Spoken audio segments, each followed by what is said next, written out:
All I want for Christmas is DJI's new FPV drone, and it's now on the FCC database.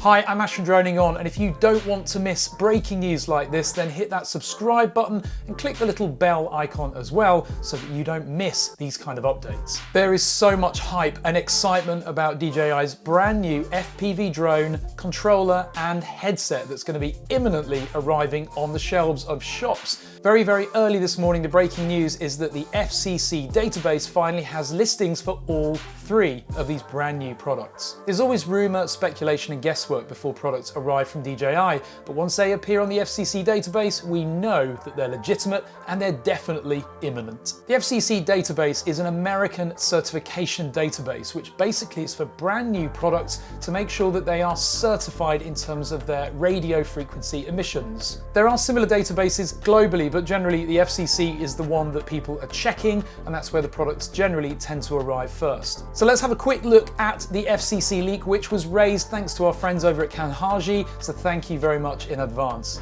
So first of all, we can see the three rows of the FCC applications. The first one listed there, ending in 2006, is for the actual DJI FPV drone. The next, as many people suspected, is for a new version of the FPV goggles, version 2. And then of course we've got the FPV remote controller. Now interestingly, it does say FPV remote controller 2.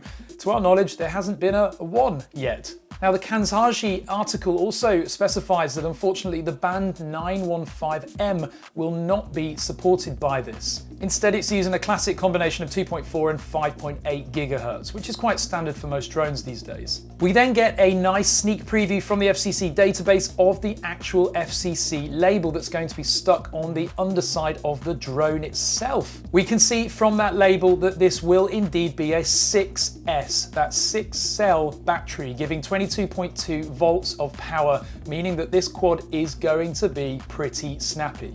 The battery is at 2000 milliamps, which is pretty big for a 6S, and that's going to be quite heavy. But that should give a lot of people a lot of happiness in regards to this drone being capable and with plenty of power. We don't really see much else from the illustration there, and as usual, the images are rather vague to avoid giving too much away. Following that is a list of all of the outputs, as we talked about in regards to Wi-Fi emissions, clearly showing the 2.4 and the 5.8 gigahertz bands that this drone will be emitting and receiving. We then see a nice FCC label from the underside of the actual controller, and from that we can see that it's powered by a 3.6 volt battery with a capacity of 2600 milliamps, and that should give a nice long battery life on this transmitter. Then finally, the last FCC label that we can see is for the new FPV goggles V2. We can see that the goggles actually support a variable input range between 3S and 6S as well, so 11.1 volts up to 25 volts. That gives some flexibility on the battery that you can use to power them. Then we've got a final image which shows where the label will be attached, and as we can see, it's going to be by the eye adjustments for the individual lenses of the goggles. So this is all very, very exciting, but as we said in the earlier two videos, which you must watch, click the link up in the top corner if you haven't seen them yet, the key thing here really is price. Now, I don't think I would pay more than $1,000 for the goggles, the drone and the controller. In fact, if I did get that for $1,000, it would be a bargain. I just worry that DJI are going to be a little bit greedy on this and possibly push the price up as high as $1,500, maybe even more. Comment below, will you buy this new product? And if so, why? Give this video a thumbs up or a thumbs down if you use return to home on every single flight. And of course, hit that subscribe button. Thanks for watching. We'll be right back.